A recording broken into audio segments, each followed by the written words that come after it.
Boas Beat.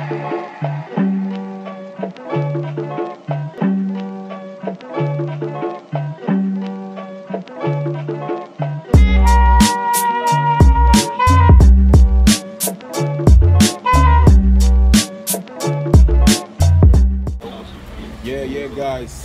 Alright, maa ngi fi tey ak MC Boucar man. Boy, MC Boucar nag tey dafa mer parce que li El Jazz wax waa rab woowu moo ko metti torop ba instant bii nii waroon bëgg a def benn vidéo wax ak El Jazz mais MC yow bi nga yëg affaire nu mu la def quoi.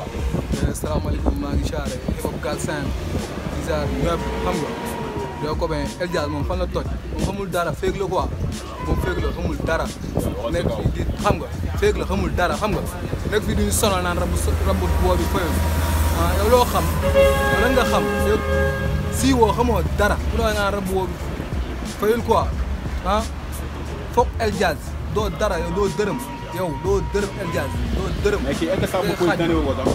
Samba Peuzzi waaye kii féeg bu mag la nga naan may lan parce que sax Samba nu mu mel ni sax moom maanu na quoi donte ne xam nga mooy loolu maanu na quoi mais kii di dal ci kaw gars yi te fekk te moo gën a féege ñëpp moom du réel quoi yow féeg nga yow féeg nga yow féeg nga yow. mais en tout cas yëngal na gars yi mer na de. comment axlu bu boobu ñëpp a mer. ñëpp a mer baay kii di féeg moom daa xam lan mooy rab woo sax xam nga Aliou Dem ay Isène Bassène xam nga gars yi mer nañ.